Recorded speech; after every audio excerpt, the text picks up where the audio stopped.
እሺ ጤና ይስጥልን ሰላም ናችሁ እንዴት ናችሁ?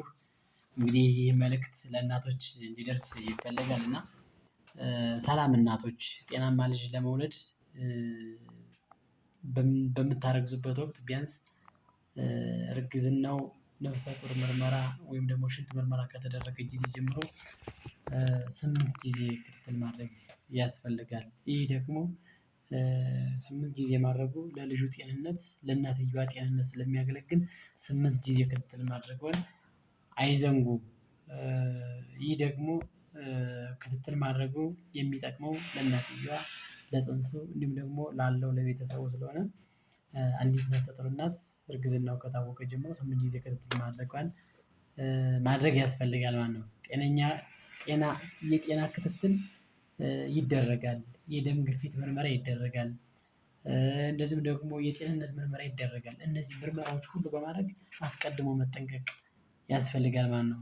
አንድ ችግር ካለ አንድ የጤና ጉድለት ካለ ለልጁም ለእናትየዋም በጣም አስጊ ስለሆነ አስቀድሞ እነዚህን ነገሮች አውቆ መከታተል 8 ጊዜ ክትትል ማድረጉ ስለሚጠቅም ነው። ሌላ የቫይታሚን ድጋፍ ለማግኘት ለልጁም ለእናትየዋም የሚጠቅሙ ንጥረ ነገሮችን ለማግኘት አንዲት እናት ምን ማድረግ አለባት? የነፍሰ ጡር ክትትል ማድረግ አለባት። የወሊድ ዝግጅት ለማድረግ አደጋ ሳይደርስ የወሊድ እቅድ ማውጣት ያስፈልጋል። አደጋ ከደረሰ በኋላ የትም ስለማይደረስ አደጋ ከመድረሱ በፊት ግን አስቀድሞ ለወሊድ የሚሆነውን ነገር ማዘጋጀት ምን ይጠበቅብኛል? ምን ማድረግ አለብኝ? የሚለውን ለማወቅ ምን ማድረግ ያስፈልጋል? ክትትል ማድረግ ያስፈልጋል።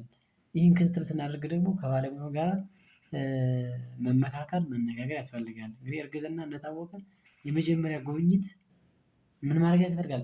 ጤና ጣቢያ መምጣት ነው። በጤንነት ጊዜ ጤና ጣቢያ መምጣት ስለሚጠቅም ጉዳት ስለሌለው ስለዚህ የመጀመሪያ ጉብኝት ጤና ጣቢያ መጥቶ መታየት። ቀጣዮች ቀጠሮች ደግሞ ጤና ባለሙያው በሚያወጣቸው በጽንሱ እድሜ መሰረት ለምሳሌ የመጀመሪያው 12 ሳምንት ከመጣች አንዲት እናት ቀጣዩ ደግሞ መቼ ትመጣለች? 20 ሳምንት ላይ ወይም ደግሞ 5 ወር ላይ ከዛሳ 6 ወር ላይ ወይም ደግሞ 24 ሳምንት ላይ ትመጣለች። 26 ሳምንት ላይ ከዛሳ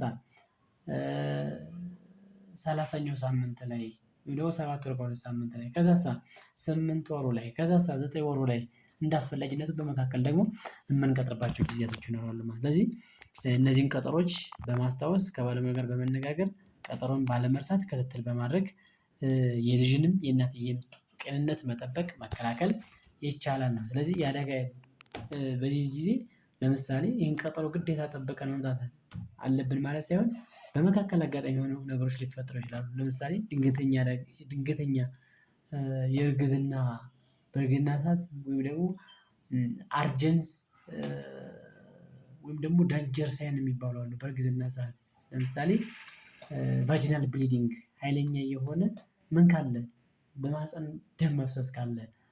ሁለተኛ ከፍተኛ የሆነ ራስ ምታት ካለ።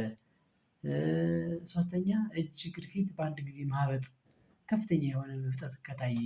ሌላ አንድ ሰው ሁለት ሰው መስሎ ወይም ደግሞ ብለርድ ቪዥን የምንለው ይህ ከታየ።